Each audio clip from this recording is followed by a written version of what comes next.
Dewi Persik akhirnya laporkan penggemar Lesti Kejora dan Rizky Bilar. Pedangdut Dewi Persik akhirnya laporkan penggemar Lesti Kejora dan Rizky Bilar. Hal tersebut diketahui saat Dewi Persik mendatangi Polres Metro Jaya, Jakarta Selatan. Dewi Persik datang bersama kuasa hukumnya Sandi Arifin. Dewi Persik sebelumnya mengatakan dirinya tak terima dihina oleh fans Lesti Kejora.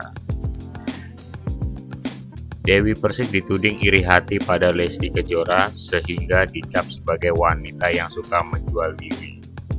Tak tinggal diam, Dewi Persik langsung buka suara dan membuat sayembara berhadiah 100 juta.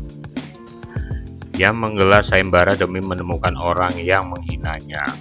Permasalahan ini terjadi karena awalnya Dewi Persik menanggapi pertanyaan netizen terkait kasus KDRT yang dilaporkan Lesti Kejora untuk Rizky Bilar. Tanggapan Dewi Persik tak terima oleh fans Lesti Kejora. Dewi Persik dianggap menghina bahkan merendahkan Lesti Kejora. Kendati demikian, Dewi Persik mendapat banyak cemooh dari fans Lesti Kejora. Awalnya Dewi Persik bungkam, namun rasa sabarnya berimbas melaporkan beberapa fans Lesti Kejora. Dewi Persik tak terima lantaran dirinya sangat direndahkan oleh fans Lesti Kejora.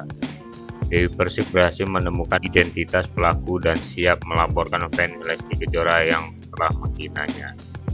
Dewi Persik telah mengantongi nama-nama hater yang membuatnya geram. Bahkan Dewi Persik telah mengetahui identitas salah satu oknum haters tersebut.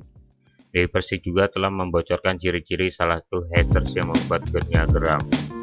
Sepil aja ya, ibu itu punya anak namanya Robin Hood, ucap Dewi Persik. Dikutip dari akun Instagram pribadinya Senin 31 Oktober 2022.